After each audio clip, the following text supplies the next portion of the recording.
right, folks, Gene Gowan with the Chatham Journal. I'm on my 6-week +1 adventure at the CrossFit Challenge here with Tim Pedersen. Here on a Friday morning, day 11. I'm running out of fingers. I'm not showing you my toes. There you go. There we go. Day 11. There we go. Came in on a Friday, but this is an opportunity because I've been coming in actually Monday, Tuesday, Wednesday, Thursday. Today's Friday, and I'll probably be back here tomorrow, Saturday. Awesome. Yep. However, we need to talk about nutrition because Absolutely. I think you took a quick look at my macronutrients. I want to talk about, what the proper intake of protein is because you mentioned a high number on the protein, also carb. I also brought up calorie counting. And you're saying that's not that important, but why is that? Okay, yeah, so that's a misnomer. Well, when we're doing this, for 6 weeks, what we're doing is we're going into a low carb keto diet. I know a lot of people freak out and go, oh no, I'm not, that keto thing is whatever. There's a lot of predisposition around that. But all I want people to do is for 6 weeks to really look at that carb intake, lower that carb intake because we're taking in way too many carbs. So I want people to lower that and be aware of it. And when you do, that gives you the opportunity to switch your fuel from that carb and that sugar, glucose, and turn it into the fat. Your fat turns into ketones and your body uses that. Now, there's, again, people on both sides of that, but for 6 weeks, it's not going to be anything that's going to hurt you. Your fat intake does go up. Your cholesterol may go up, but in 2018, the American Heart Association came out with, you know what? We had it wrong. There isn't actually a direct correlation between cholesterol and heart disease. Oops. It was a very small thing that came out, hasn't been hugely broadcast, but now you see the health influencers and people that have cred are going, yeah, we don't have to worry about that as much. So wait. Are you telling me the childhood food pyramid that I used to know growing up is now just... It's blown up, it's gone. It was like, it had you eating grains and all, it's all gone. So in keto, what we're gonna be doing is focusing on 70% of our calories coming from fat. Freaks a lot of people out. I get a lot of people that have done Weight Watchers in the past and they're like, oh my God, I can't eat heavy cream. How do I do that? I can't buy full fat yogurt. How do I do that? So what you got to do is just put all that aside. We're not buying anything low fat. When they take the fat out, the taste is gone. Right. So what do they do to make it taste better? Put in sugar. They put in sugar. So you look at your tomato sauces, you look at your yogurts, you look at these things, and if they're low fat, guarantee you, they've also got the sugar in there because it has to taste better. That's the only way it tastes better.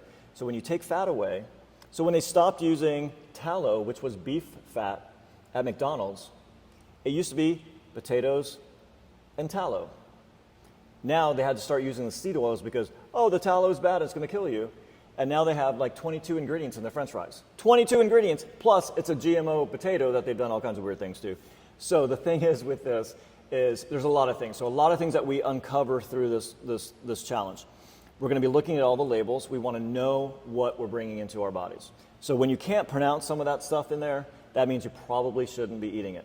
The longer the shelf life, the shorter your life. So if you're buying something on Wait a minute, repeat that. The longer the shelf life. The longer the shelf life, the shorter your life. All right. So if you're buying something that's on there and, like McDonald's, for instance, you can put that on the counter and, on a shelf and come back to it 3 years later, and there's not going to be any mold or anything on there. I think I've actually seen a video of that of a Yes. hamburger, and I saw something similar to an ice cream cone.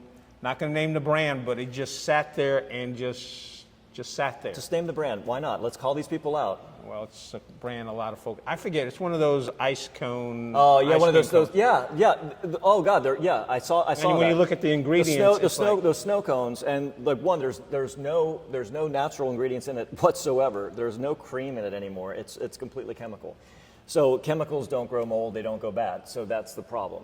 And our body also doesn't know how to process that. So what happens is we get inflamed. It starts stuffing stuff in our fat. Now, I hear the term inflamed a lot. When you say inflamed, what exactly does that mean? That means your body, so there's an inflammation response when we are trying to heal ourselves. So you sprain an ankle, it gets swollen because the blood flow is going to that part of your body to help heal it. So what happens when we're inflamed is, think about this is kind of a gross thought, but you take your intestines and you pull them out, it's that's like what, 30 feet of intestines that we have all in Tim, here. you are gross. Okay, sorry. But that's okay. He's trying We to have make, to have these visuals, He's okay? trying to make a point. I'm saying there's a lot of feet of intestines. So think about when you eat something that your body doesn't know what it is. Your body sees it as a poison. And so now it's going through your digestive tract. So what is it doing? It's protecting your digestive tract. So it's going to become inflamed. It's going to send blood to it. Now, this is why we have issues with people having immune problems, because they can get a cut and their body is so inflamed, like they're working on all these poisons that we've been doing, that it doesn't have the ability to now, oh God, now we got a cut on the foot. We got to send the troops down there, but we got all the troops in here working on whatever the heck, those snow cones that they ate last night, and they had 3 of them, and there's all chemicals that we got to. So the whole intestinal tract, all that digestive tract becomes inflamed to protect you. And so when you have that going on, this becomes bloated. Now you've seen some people that it looks like you could go up to them with a pin and then they'd blow up. That's a lot of inflammation. See, there's another disgusting visual. Sorry. All right. People Now, all right. exploding. So far we've blown up guts and we've pulled out everyone's intestines and measured. But that's what happens when you eat inflammatory foods. That's what happens. So that's why we don't want to do that. So the inflammation is something, there's 2 eyes that we're trying to control. We're trying to control the inflammation in our body, and we're trying to control the insulin spikes that we have. So what is an insulin spike? So we eat sugar, and the way our body deals with that and breaks it down is it pumps out insulin. So that's coming from the pancreas, and then the liver is processing that. There's all these things that are happening in your body. So what we want to do is decrease when that happens, because when we do insulin, our body is not going to be able to burn fat. So these are these chemical and things in our bodies that can't happen at the same time. So when you're eating constantly and spiking that insulin through the day, what's happening? You're not creating any kind of situation that you can burn fat. Look at what's happened to America over the past 50 years. We started upping the carbs. Oh, eat 6 times a day and have some carbs. Have these little even though they're low carb snacks, they're still spiking your insulin because there's carbs in them. Anytime you get food other than fat, you will spike your insulin. Protein will actually spike your insulin, not as much. What doesn't spike your insulin? Fat. Fat will not spike your insulin. Now, it may increase your insulin, but it doesn't spike it. So there's all these guys now that have the constant glucose monitors, CGMs, that you can get. I have them, and what they do is they eat, a bowl of ice cream, and then 2 hours later they check and see where their insulin is gone. So now you can watch these guys on YouTube, you can watch them all over the place on Instagram, and they show, okay, I ate this, I ate that, I ate the peanut butter, I drank a Coke, I drank something with stevia in it, or ate something with stevia in it. And you can see what it's doing to these insulin spikes. So what happens when we get diabetes is that you have insulin resistance. The problem is the sugar is so high, the insulin is going there's so much of it in your body. The sugar is poison in your body. The insulin is pumping out, and your body becomes resistant to it. You're insulin resistant. It's no longer working. The sugar is going crazy in your body. So it's always good to be controlling our insulin. I want to control my insulin. I don't have a weight problem per se. I do watch it. I want to stay within a certain range, but I don't want to have that insulin constantly in my body, because someone can be skinny and they can still have diabetes. Right. Okay, so that can still happen. So one of the things that you can do with your doctor is that you can, the video's on. Good. Yes, it is. Just I always check, because always good to check. So one thing you can do with your doctor when you're going and getting that glucose, they always check your glucose, usually when you get that blood work and you have to fast. Ask them to check your insulin. Because what's happened, they're going to say, oh, your glucose is fine.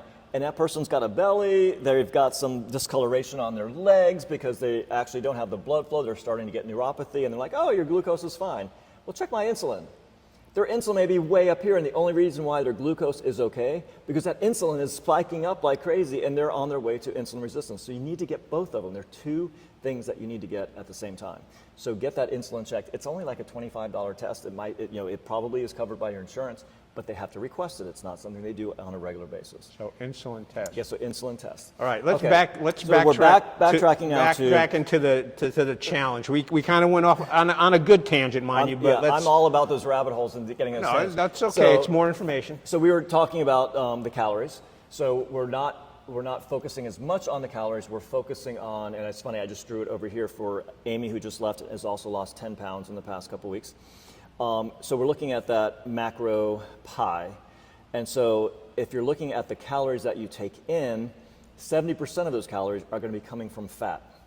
Now you say that to a Weight Watchers person, they start freaking out. Like, oh my God, that's so much fat. But when you look at, I can have a plate of food and the calories in that spinach and even like a piece of chicken, whatever, is going to not be as high as then I put the salad dressing with some avocado on that salad, boom, the calories go up, right, and that percentage of fat in my meal goes up. So it's very easy to get to, or easier to get to that 70% fat in your whole day's diet. So if we looked at that, finished that chart out, 70% is going to be roughly coming from the fat, 20% from protein, and then that 5 or 10% is coming from carbs. Ideally, we're getting the carbs down to like 20 to 50 grams, which can be, if someone's eating normal, they may be at 200, 300. If someone's doing like bodybuilding stuff, sometimes they they go crazy on the carbs. So you have to look at that. And for most people, that's a challenge because we have been so carb heavy and everything has carbs in it. So, and spinach has carbs in it. So natural things do have carbs. But carb is not an essential nutrient. There's no dietary amount RDA of carbs that we're supposed to get. Our body can actually use some stuff that it has. You can take protein and make carbs out of it. It can use that as it needs. So we don't need to be taking in that number of carbs. Our body knows how to do that. And that's, again, why we're seeing the inflammation and the obesity that we're having, because we've totally thrown that balance off. All right, before we continue talking about macronutrients, let's talk, again, you said, well, you don't have to pay that much attention to calories, but I have it set up on my tracker that I'm looking at 2,000 calories per We need day. to take that off. So what I want you to do is look at the macros. I want you to look at macros. Now, at some point, Gene, when you get those macros down and you're getting your 70, 20, 10 on a regular basis, and then you're not losing weight, okay, then I'm going to go, okay, now let's look at the calorie intake and let's start reducing that number of calories. We might go to doing some fasting, and maybe we're doing 2 meals a day. There's some people that a couple times a week they do 1 meal a day, and they're getting those calories and all that macro in one time. Fasting is a whole nother converation we can have. We're not going there. We're not going there today, but we will talk about that later on. Exactly. So the idea is that you are not paying attention to the calories for the first few weeks, and at the end, then we can look at, okay, you haven't been losing weight, or you've been losing weight. You're on the right track. Keep it right where you're at, and it starts becoming, the habits are what we're trying to create. You start having meals that you go to, there's like 10 meals and 10 things that I eat on a regular basis. Like anything eggs. I love eggs. I can do spaghetti or, those used to be bad for you. I know, right? And now I've got my own chickens in the backyard. I get the eggs, and there is nothing wrong with that egg. I use the whole thing. The shells go back to the chickens to eat, to make the calcium, to make the eggshell. It's all good. So take that egg. I have some low carb noodles that I'll make, and I have tomato sauce that doesn't have any added sugar. Tomatoes do have some sugar, so there is sugar in there. I have to account for that. Well, I think when you look, and maybe we'll make a trip to the grocery store. I think when you look at the label, you can tell when it's added sugar. Yeah, so the added sugar, or it just has sugars and it doesn't say added. Right. So that's when you're going to have vegetables that have certain things. And then we also look at what's called net carbs. So again, we'll go back to that spinach I mentioned. Spinach has carbs in it. So maybe it's 7 carbs for that big bowl of salad that you're having. So 7 carbs, 4 of that's going to be fiber. So we're going to negate that, and we're going to only say that we're using 3 carbs. Why are we negating because fiber? It's fiber. So fiber is not going to get processed and spike our insulin. So again, we're trying not to get into that eye. It's not going to create inflammation. It's not going to create a spike in our insulin. So that is an okay thing. So we start looking at the net carbs. So the only problem I have with that is sometimes they add like a bunch of fiber to something and say, oh, it's got 30 calories, but it's only 5 net carbs because they've added a ton of fiber to it. Spinach is all contained in the spinach. When you're processing and making breads and things, and it says net carbs 0, and they've added all this fiber to it, I'm not, so it's okay, but let's try to keep that within the natural realm of a spinach or broccoli or natural things that have that natural fiber. So basically, if I'm looking at, or I'm tending to lean towards non-ultra processed foods, I'm in a whole better arena than looking at some of that stuff that's got all these things that are being manipulated to say, hey, buy me because I'm healthy, when in fact they're not as healthy as they claim to So be. if Betty Crocker is making a cake mix That is keto. I don't think she's alive anymore.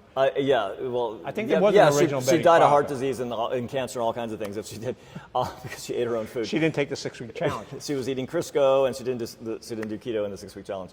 So what we wanted, you want to look look at brands that are you can trust. Betty Crocker has been, it's not a health brand.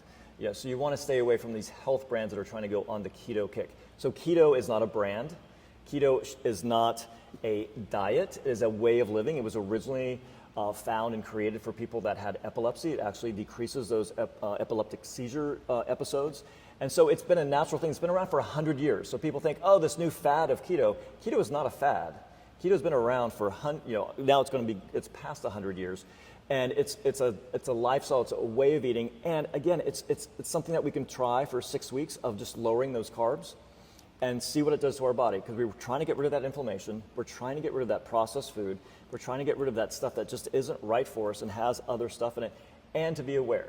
So through this process, we're also looking at the oils that are in there. Canola oil, that's no bueno, not good. It's inflammatory. Look at how they process the rapeseed. It's called the rapeseed. They had to change the name of it because it just rape oil. It just doesn't sound good, does it? Well, it's doing horrible things to your body. So just think of it like that. It's highly processed. The sludge that comes out from that when they're done with it, they put it through. It goes through a chlorine bleaching. It goes through hexane. They have to steam it to get the smell out of it. That's how. It started out as a lubricant. Yeah, wasn't it developed in Canada? That's what canola is, Canada oil. And it was originally used as a shipping. They used it on the ships during World War II. They were creating the rapeseed to produce it. Well, then what happened when the war ended? Well, we've got fields and fields of this. Maybe if we process it, we can actually eat it. And people, So they did. Read the story on how this stuff was created, and then read and see how they actually process it now, and then decide if you want to put that in your body. Or get the avocado oil that they take an avocado, squeeze it, and give you the oil. They don't have to put it through hexane and bleach and steam and all these things to process it and have all kinds of toxic sludge coming out of it. Anything that has toxic sludge as a byproduct should not be a food product. No. Right. All right, I made my point. We agree there. I'll come off of my canola soapbox. No, it's okay. All right, I'm just checking the time because I like to keep these within a 15, 20-minute segment. You folks are learning a lot.